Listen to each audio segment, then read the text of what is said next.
YouTubers? I've actually been playing this cool game. I had my eyes on it for a while. It's called Beyond the Ice Palace 2, developed by Storybird Studio, published by P-Cube, Pixel Heart, and released on March 10th, 2025. Now, Beyond the Ice Palace 2 is actually a very old game. I've never heard of it, and I've never played the first game, but it was on platforms Amiga, Amstrad CPC, Atari ST, Commodore 64, and the ZX Spectrum.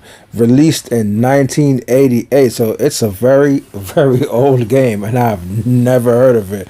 But I had my eyes on this game for a while. I played the downloadable demo that's available right now on on PC, and I played it and I really liked it. It's basically a Metroidvania game, and it reminds me of Castlevania 3 mixed with a little bit of Super Castlevania 4, because the character has a chain whip. Not necessarily a whip, but a chain whip similar to a flail, and you can swing it in 8 directions, and you can also attach to obstacles and swing. Definitely gives off a strong Castlevania vibe mixed with a little bit of Metroidvania. So, but it's pretty much linear. It's not as Metroidvania-ish as I would like to say, but you do some backtracking in this game, but it's mostly linear for the most part. So the demo was a little bit rough around the edges, but I saw the potential and I saw what they were trying to do. So I already had it in my mind. I wanted to get the game, so I purchased the game on the Nintendo Switch, and I had some issues with the demo that I played on Steam, but the final retail game, it plays a lot better than the demo.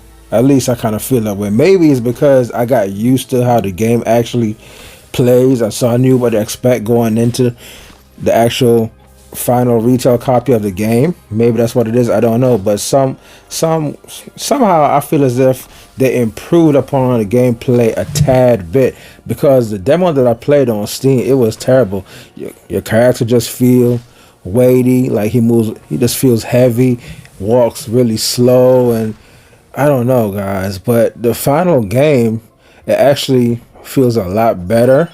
Not perfect, but it feels a lot better than it did on the demo. And grabbing ledges was like a pain. Oh man, thinking about it, the demo was kind of bad. It needed some improvements, but the final game is definitely a lot better. I'm really enjoying it. There's a few bosses in there. The bosses aren't too hard, which is kind of cool, very welcome. So you can actually blow through this game in a matter of short hours. This is not really a long game. You can really beat it in a day if you really like. I don't know, if you really stick to it. And yeah, man, I'm actually kind of loving it, man. I'm liking it, man. But the swinging is just it's not perfect. It's kind of bad. But I felt like the game needed some time in the oven to be a little bit better. But other than that, I enjoy the game. The bosses are dope. There are some really cool bosses in this game, and you can do finishing moves with your flail. They have a level where there's a snake. You go in the snake mouth and you just hit him with your flail whip all the way through his body and rip him apart. It's actually dope.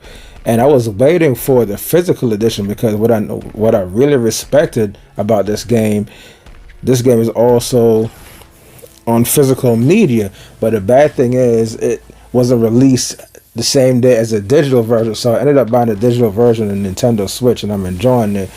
And for those physical fiends out there, the game actually revealed, excuse me guys, excuse me, sorry.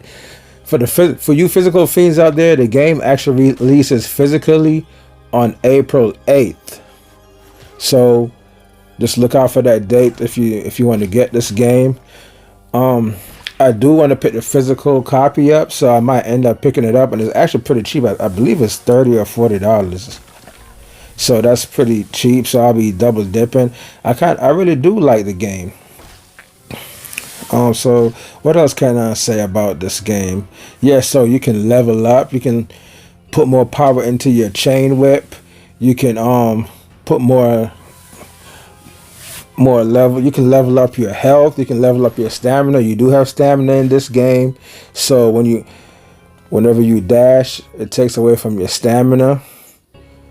Yeah, so this game feels like all type of games mixed up in one. It feels like Symphony of the Night, Castlevania 3, and Super Castlevania.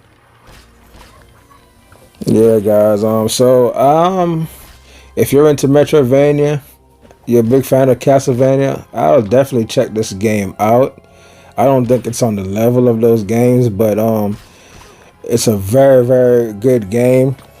The one negative thing I can also say about it is the farther you get into the game, and I can tell like I'm really closing in towards the end, they remove the save points. The checkpoints actually are far and few once you start getting towards the end of the level. So when you die, they start you all the way back to the beginning of a level. I did not like that. I think that was a cheap way of making the game a lot longer than it should be.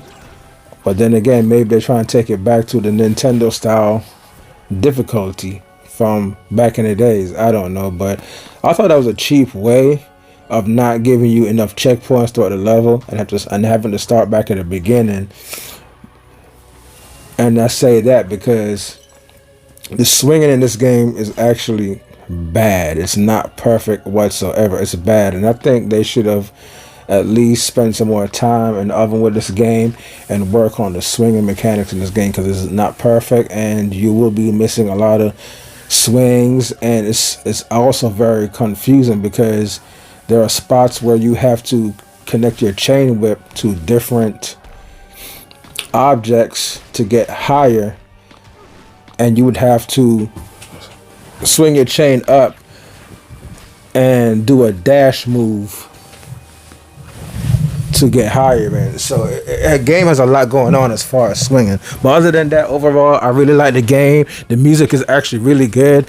It doesn't have a lot of tracks in the game, but for what's there, it's actually pretty good.